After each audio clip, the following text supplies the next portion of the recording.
wanted us to have a little bit more fun with Pulp Fiction, and we were doing kind of L.A. underbelly, L.A. crime stories, and it's his turf. It's where he was born. He knows the city. We also know and love L.A., so we had this common love or passion for Southern California. He kind of let us go with a few of the big sets, like the Jack Rabbit Slim set. We integrated some of the, you can call it this Googie style, which was a vernacular only to LA at the time. It was these coffee shops that were kind of done outlandish architecture. And the whole reason for that was it was supposed to be in LA, which was a car culture.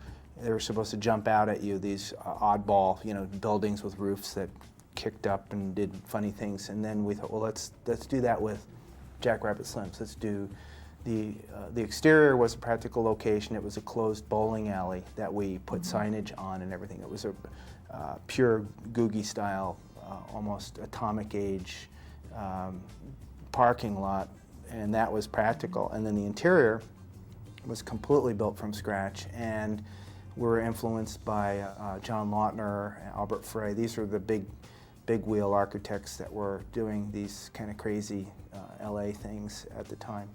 And it just fit into all of our passion for trying to capture Southern California in a way that the rest of the country hasn't seen it. Quentin did have a good paragraph in that script describing it, and that was based on things like there was an Elvis movie called Speedway. Yeah, there were two movies, Red Line 7000, Red Line, yeah. And then Elvis Presley's Speedway, and which actually had people standing in fake cars in a club. Yeah, there were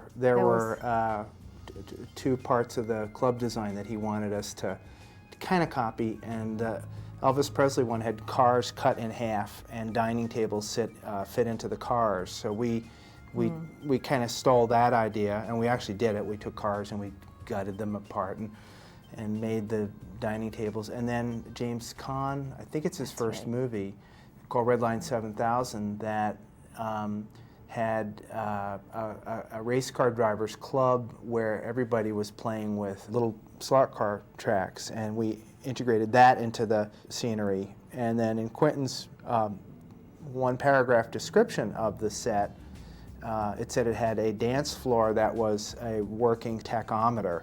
So it was this auto theme, race car theme, hamburger stand kind of thing. And so we took all these ideas and just blended them together, and it really truly was a recognizable piece of scenery that people still comment on.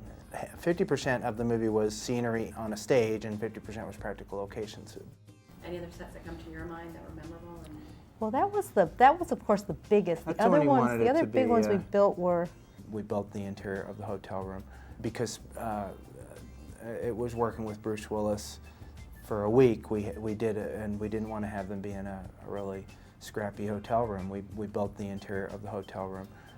We had the Olympic Arena, which is where they shot Rocky. We had them hold the renovation for us to get walking down the hallways.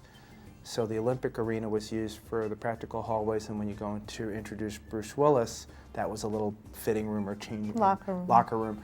All those rooms were tiny, and we had to make it bigger. So it was a big cross-section of all these little sets that kind of fit into all of the practical locations. That's good. Was Marcellus's and Mia's apartment there too? No, that was a contemporary house. Again, we really try hard to try to find something that has never been used before in a movie, and this was never used before. It was a contemporary, modern Hollywood Hills view home that we looked at a lot, and Quentin liked that one, and we ended up using that one. There was a little vignette room that we did build on the stage, and that was the control room where the Travolta character comes into Marcellus's house, and she's sort of monitoring him for the voice. Through speakers and all. And she's kind of at a control panel, and that was built in the warehouse. What the hell was that? Car crash in the front of the Eric Stoltz character. We picked a small vernacular bungalow, and we had to add a porch, which then John Travolta's Chevy Malibu crashes into. And then the other kind of interesting set was the basement of the pawn shop. Pawn shop was a practical location, and that was in the San Fernando Valley, and there are no basements in the San Fernando Valley, so we right. had to build a little torture. And these were all kind of labyrinth together.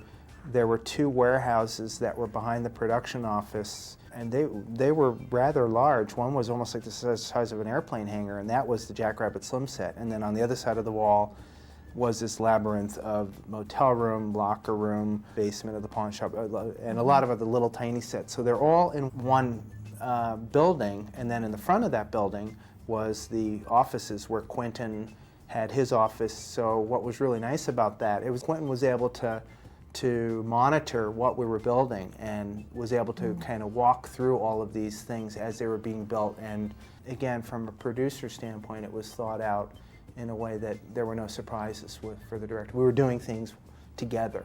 It's now 10 years since we did that movie, and it holds up very well.